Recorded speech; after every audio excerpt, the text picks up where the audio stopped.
सुरक्षित होंगे घरों पर। और आज हम बायोलॉजी एनसीईआरटी चैप्टर 3 क्लास 12 का मेल रिप्रोडक्टिव सिस्टम एक्सप्लेन करेंगे और यह जानेंगे कि मनुष्य में पुरुषों का नर जनन तंत्र किस प्रकार से बना होता है, वह कैसे काम करता है, उनके मेन पार्ट कौन कौन से होते हैं और कौन कौन से एक्सेसरी या सहायक संरचनाएं होती हैं, उन सब के बारे में विस्तृत व्याख्या की जाएगी। सबसे पहले हम जानते हैं पुरुषों का मेन रिप्रोडक्टिव ऑर्गन्स क्या होता है। The main reproductive organs of male person is testis. Beside it includes many accessory sex organ. वो प्रमुख रूप से जो सहायक ऑर्गन्स होते हैं उनमें वृषण कोश या स्क्रोटम या स्क्रोटल शैक होता है। दूसरा इपिडिडाइमिस होता है जिसे हम अधिवृषण भी कहते हैं। शुक्रवाहिनियां जिसे वास डिफरेंस कहते हैं, मूत्र मार्ग तथा शिश्न, यूरेथ्रा एंड पेनिस। सहायक जनन ग्रंथियों के रूप में एसेसरी सेक्स ग्लैंड्स के रूप में शुक्राशय that is a seminal vesicle, शुक्राशय that is a seminal vesicle, पुरोस्थ that is prostate gland and bulbourethral gland या हम इन्हें काउपर ग्लैंड्स कहते हैं। अब हम इनका स्ट्रक्चर हम इस डायग्राम के माध्यम से देखते हैं कि ये कहां पे कौन कौन सी चीजें किस तरीके से व्यवस्थित की गई हैं। हम जानते हैं कि पुरुषों में या कशेरुकी प्राणियों में जो स्तनधारी होते हैं, स्तनधारियों में जो मेन रिप्रोडक्टिव ऑर्गन्स होता है वो वृषण होता है। वृषण उदर गुहा में स्क्रोटम के अंदर बंद होते हैं और लटके हुए होते हैं। स्तनधारी नर जंतुओं में एक जोड़ी वृषण होता है जो उदर गुहा में लटका हुआ होता है। यहाँ पे हम देखेंगे उदर गुहा में लटका हुआ वृषण है, जैसा कि चित्र जो हमारा है वो सैजिटल सेक्शन है, जिसके अकॉर्डिंग हमें एक ही वृषण दिख रहा है और उससे संबंधित सभी संरचनाएं यहाँ पे आपको दिखाई जा रही हैं। ये वृषण का संरचना है जिसे हम टेस्टिस बोलते हैं। टेस्टिस चारों तरफ से एक थैली के अंदर बंद है, जिस थैली को हम स्क्रोटम या स्क्रोटल सैक यानी हम फोता कहते हैं, जिसके अंदर वृषण कोश कहते हैं। हम जिसके अंदर वृषण को बंद पाया हुआ देख रहे हैं यहाँ पे। वृषण के ऊपर एक कॉमा की जैसी स्ट्रक्चर पाई जाती है जिसे हम अधिवृषण कहते हैं। अधिवृषण आगे की तरफ जुड़ रहा है एक नली के द्वारा और इस नली को हम कहते हैं शुक्रवाहिनी, वास डिफरेंस बोलते हैं। वास डिफरेंस ऊपर की तरफ आता है, एब्डोमिनल कैविटी की तरफ आता है, इंग्वाइनल कैविटी की तरफ आता है और एक फंदा बनाता है, लूप बनाता है अराउंड यूरिनरी ब्लैडर, जो किडनी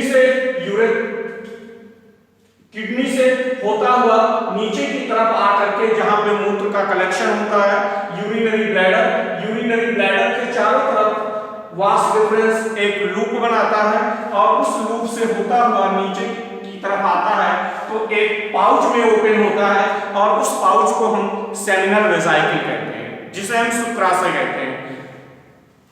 शुक्राशय से नीचे की तरफ एक डक्ट होती है जिस डक्ट को हम इजरकुलेटरी डक्ट यानी स्खलन नलिका बोलते हैं। इजरकुलेटरी डक्ट से नीचे की तरफ हम आते हैं तो ये पूरा मूत्र मार्ग कहलाता है। मूत्र मार्ग नीचे की तरफ होता हुआ पेनिस से होता हुआ बाहर की तरफ यूरिनोजेनाइटल मूत्र जनन छिद्र के माध्यम से बाहर की ओर खुलता है। इस प्रकार हमने देखा कि पुरुष का जो रिप्रोडक्टिव सिस्टम है वो किस तरीके से ऑर्गेनाइज हुआ है, यहाँ पे किस तरीके से डेवलप किया गया है। इसके साथ ही अब हम इनके एक एक संरचनाओं को अगर ध्यान में रखते हैं तो सबसे पहले जैसे कि हम स्क्रोटम को देखते हैं। स्क्रोटम क्या है? स्क्रोटम एक झिल्ली जैसी संरचना है, थैली जैसी रचना होती है जो नीचे की तरफ उदर गुहा में लटकी हुई है, जिसकी झिल्लियां रोम युक्त होती हैं, जो प्यूबर्टी के बाद उत्पन्न होता है, जहां पे बहुत सारे हेयर निकले होते हैं।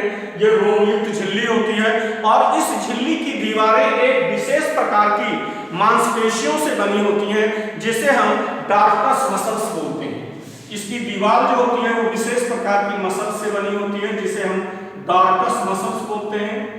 डार्कस मसल्स की यह विशेषता कि जो तापमान के घटने और बढ़ने के अकॉर्डिंग छोटी और बड़ी होती है, छोटी और बड़ी होती है, सिकुड़ती और फैलती है। जैसा कि हम जानते हैं कि कशेरुकी प्राणियों में स्तनधारियों के वृषण उदर गुहा में लटके होते हैं, जिनका ताप शरीर के ताप से 2 से 3 डिग्री सेल्सियस 2 से 3 डिग्री सेल्सियस कम होता है। औसतन ये ताप 2.5 डिग्री सेल्सियस होता है। अर्थात जाड़े के दिनों में वृषण की मांसपेशियां सिकुड़ करके ऊपर की तरफ चढ़ जाती हैं और गर्मी के दिनों में ये मांसपेशियां लूज हो जाती हैं, जिससे नीचे की तरफ लटक आती हैं और वृषण गुहा वृषण उदर गुहा में लटका हुआ होता है। इसके साथ कम तापमान शुक्राणुओं का परिपक्वन करता है। अगर तापमान शरीर के बराबर होगा तो शुक्राणुओं का परिपक्वन नहीं होगा, इसलिए स्तनधारियों में वृषण उदर गुहा में लटके होते हैं और उनका ताप शरीर के ताप से कम होता है और उनमें शुक्राणुओं का परिपक्वन आसानी से हो जाता है। इसके बाद हम आगे की बात करते हैं टेस्टिस की, जो हमारा मेन रिप्रोडक्टिव ऑर्गन्स है, जिसकी अनुपस्थिति हमें स्टेराइल बना देती है, जिसकी अनुपस्थिति हमें बाल बना देती है। टेस्टिस हमारा मेन रिप्रोडक्टिव ऑर्गन्स होता है। टेस्टिस एक जोड़ी होती है, मनुष्य में एक जोड़ी टेस्टिस पाया जाता है, जिसका कलर गुलाबी होता है, शेप अंडाकार या ओवल होता है, 5 सेंटीमीटर लंबा होता है, 2.5 सेंटीमीटर इसकी मोटाई होती है और 10 से 15 ग्राम इसका भार होता है। फिर से ध्यान देंगे, 5 सेंटीमीटर लंबा होता है, 2.5 सेंटीमीटर इसकी मोटाई होती है और 10 से 15 ग्राम इसका भार होता है। इस प्रकार यह एक गुलाबी रंग की अंडाकार संरचना होती है। टेस्टिस चारों तरफ से एक झिल्ली जैसी संरचना के द्वारा पैक होता है और उस पैक की गई संरचना को हम टेस्टिकुलर सैक कहते हैं। टेस्टिकुलर सैक के भीतर की तरफ 2 प्रकार की रचनाएं पाई जाती हैं, जिन्हें हम क्रमशः टुनिका वैजिनैलिस और टुनिका एल्बुजिनिया कहते हैं। टुनिका वैजिनैलिस चारों तरफ बाहर की तरफ से इसको कवर करता है और इसके भीतर एक प्रकार का प्रोटीनेशियस मैट्रिक्स भरा होता है। उस प्रोटीनेशियस मैट्रिक्स को हम टुनिका एल्बुजिनिया कहते हैं। टुनिका एल्बुजिनिया में बहुत सारे 200 से 400 पिंडक भरे होते हैं और इन पिंडकों को हम कहते हैं लोब्यूल्स। और इन लोब्यूल्स के अंदर बहुत सारे क्वाइल्ड अत्यंत कुंडलित यहाँ पे हम कहेंगे कुंडलित ऐंठा हुआ, बहुत अत्यधिक कुंडलित ऐंठा हुआ सेमनीफेरस ट्यूब्यूल यानी हम कहेंगे शुक्रजल नलिका पाई जाती है। शुक्रजल नलिका मुख्य भाग होता है वृषण का, जहां पे शुक्राणुओं का निर्माण यानी शुक्राणु जनन spermatogenesis take place inside the seminiferous tubule of testis. शुक्राणुओं का निर्माण शुक्रजन की प्रक्रिया इस सेमनीफेरस ट्यूब्यूल के अंदर होती है। इसके बाद हम आगे बात करते हैं इन्हीं सेमनीफेरस ट्यूब्यूल के बीच में बहुत ही महत्वपूर्ण कोशिकाएं पाई जाती हैं, जिन्हें हम नर्स सेल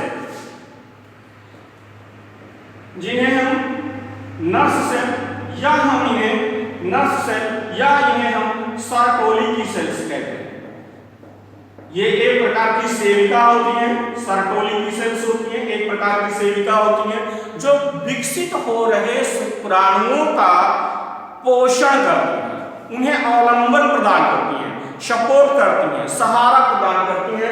अर्थात that is very important cells which nourish the developing sperms. Beside एक और महत्वपूर्ण सेल्स होती है जो हमारे पुरुषों के अंदर हार्मोन का निर्माण करती है, जिसका नाम है, उस कोशिका को हम कहते हैं leading cells. Leading cells that is very important part of testis which responsible for formation of male hormone androgen means testosterone. They produce male hormone androgen यानी टेस्टोस्टेरोन हार्मोन का निर्माण करती है, जो पुरुष द्वितीयक लैंगिक लक्षण सेकेंडरी सेक्सुअल कैरेक्टर डेवलप करती हैं, जिससे आवाज भारी होना, दाढ़ी मूछ का विकास होना, मांसपेशियों का मजबूत व चौड़ा होना। तो इस प्रकार हमने देखा कि वृषण की संरचना किस प्रकार से कंप्लीट होती है और यह मुख्य रूप से रिस्पॉन्सिबल होता है मेल गैमेट स्पर्म को फॉर्म करने के लिए। इसके बाद हम बात करते हैं वृषण से ही ये जो लोब्यूल्स सेमिनिफेरस ट्यूब्यूल्स हैं, सेमिनिफेरस ट्यूब्यूल्स आगे की तरफ बढ़ती हैं तो एक नेटवर्क बनाती है, फाइन नेटवर्क बनाती है, जाल जैसी संरचना बनाती है, जिसे हम वृषण जालक कहते हैं। वृषण जालक यानी रीटी टेस्टिस। रीटी टेस्टिस ये सेमिनिफेरस ट्यूब्यूल्स के आपस में जुड़ने से एक जाल जैसी रचना बनती है। सेमिनिफेरस ट्यूब्यूल्स आपस में जुड़कर जाल जैसी रचना बनाती है, उसे हम कहते हैं रीटी टेस्टिस। रीटी टेस्टिस आगे की तरफ फॉरवर्ड होती है और जुड़ जाती है एक डक्ट में। अनेक फाइन डक्ट होती हैं, बहुत सारी पतली पतली नलिकाएं होती हैं, उन नलिकाओं में जुड़ती हैं जिन्हें हम शुक्रग्राहिका यानी वास इफ्रेंसिया कहते हैं। वास इफ्रेंसिया आपस में जुड़कर एक मोटी डक्ट में खुलती हैं और उस मोटी डक्ट को हम शुक्र वाहिनी यानी वास डिफरेंस कहते हैं। वास डिफरेंस एक लंबी नलिका होती है। वास डिफरेंस में जाने से पहले यह इपिडिडाइमिस में खुलता है। वास डिफरेंसिया ओपन होती है इपिडिडाइमिस में। इपिडिडाइमिस एक 6 मीटर लंबी नलिका होती है जो अत्यंत कुंडलित होती है, कामा के आकार की होती है, जो वृषण के ऊपर चढ़ी हुई होती है और यह 3 भागों में बटी होती है, जिन्हें हम क्रमशः हेड, बॉडी एंड टेल कहते हैं। ध्यान सुनिएगा, जिन्हें हम इपिडिडाइमिस के 3 पार्ट होते हैं, जिन्हें क्रमशः हम हेड को हम दूसरा नाम कहते हैं कापट, दूसरा बॉडी जिसे हम कार्पस कहते हैं और तीसरा टेल जिसे हम काडा कहते हैं। तो क्रमशः हम कह सकते हैं कार्पट, कार्पस, काडा, head, body and tail. That is a 3 part of epididymis, which is a comma shaped structure and covered the above surface of the testis, and it is responsible for maturation of sperm. शुक्राणुओं का परिपक्वन epididymis के भीतर होता है और यहाँ पे शुक्राणु लगभग 1 महीने तक स्टोर रह सकते हैं और इस भाग में शुक्राणु पूरी तरीके से परिपक्व हो जाते हैं, जिनमें हेड बन जाता है, मिडिल पीस बन जाता है और टेल बन जाता है, जिससे वो स्विम करते हुए आगे की तरफ बढ़ते हैं। अब बात करते हैं इपिडिडाइमिस एक लंबी नलिका में खुलती है और इस लंबी नलिका का नाम है शुक्रवाहिनी, यानी कि हम इसे कहते हैं शुक्रवाहिनी यानी वास डिफरेंस कहते हैं। वास डिफरेंस 45 सेंटीमीटर लंबी होती है। ध्यान सुनिएगा, 45 सेंटीमीटर लंबी होती है और यह ऊपर की तरफ जा करके एक फंदा बनाती है यूरिनरी ब्लैडर के चारों ओर, और यूरिनरी ब्लैडर के चारों ओर फंदा बना करके फिर नीचे की तरफ आती है और ओपन होती है सेमिनल वेजाइकल में। सेमिनल वेजाइकल का पोर्शन यह है, एक जोड़ी सेमिनल वेजाइकल होती है जो हमारी सहायक जनन ग्रंथि के रूप में होती है, जहां पे सीमेन यानी वीर्य का निर्माण होता है और शुक्राणु उसमें डूबे रहते हैं, उनका पोषण होता है और शुक्राणु वहीं पे स्टोर रहते हैं। इसके बाद आगे की तरफ चलते हैं तो सेमिनल वेजाइकल आगे की तरफ एक छोटी सी नली में खुलती है और उस नली को हम कहते हैं इजाकुलेटरी डक्ट, जिसकी लंबाई 2 सेंटीमीटर होती है। इजाकुलेटरी डक्ट की लंबाई 2 सेंटीमीटर होती है, जो आगे की तरफ ओपन होती है और ओपन होकर के नीचे की तरफ यहाँ आती है तो यूरिनरी ब्लैडर से निकला हुआ मूत्र मार्ग इसमें आकर के जुड़ जाता है। इस तरीके से इसके चारों तरफ यहीं पे एक अखरोट के आकार की ग्लैंड होती है और उस ग्लैंड को हम पुरोस्ट यानी प्रोस्टेट ग्लैंड कहते हैं। बहुत सारे पुरुषों में अधिक एज के बाद प्रोस्टेट ग्लैंड फूलने लगती है, जिससे मूत्र मार्ग पिचक जाता है और उनको को मूत्र त्यागने में परेशानी होती है, दिक्कत होती है, जिसे प्रोस्टेट प्रॉब्लम कहा जाता है। और बहुत सारे पुरुषों में इसकी समस्या होती है। प्रोस्टेट ग्लैंड से जो सिक्रेशन होता है वो मैथुन की क्रिया को सुगम बनाता है और शुक्राणुओं की सक्रियता को मेंटेन करने के लिए रिस्पॉन्सिबल होता है। आगे की तरफ अब बात करते हैं मूत्र मार्ग, जो 20 सेंटीमीटर लंबा संरचना होती है। मूत्र मार्ग यहां से लेकर के यूरिनोजेनाइटल पोर तक फैला हुआ संरचना होता है, जो मूत्र मार्ग का होता है। मूत्र मार्ग के प्राय 3 भाग होते हैं, जिन्हें हम क्रमशः प्रोस्थेटिक यूरेथ्रा कहते हैं। 3 पोर्शन होते हैं मूत्र मार्ग के, जिन्हें हम क्रमशः प्रोस्थेटिक यूरेथ्रा कहते हैं, मेम्ब्रेनस यूरेथ्रा कहते हैं और पेनाइल यानी स्पॉन्जी यूरेथ्रा कहते हैं।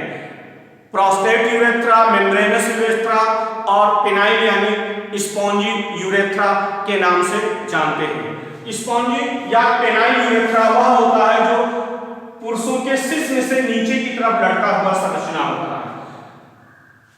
इसके बाद मुख्य संरचना शिश्न पेनिस की संरचना आपको बताते हैं। पेनिस पुरुषों का मैथुन अंग होता है, जो एक बेलनाकार संरचना होती है। इसकी संरचना 16 से 17 सेंटीमीटर लंबा होता है, जो हाईली इरेक्टाइल संरचना होता है, जो मैथुन के समय ही इरेक्ट होता है।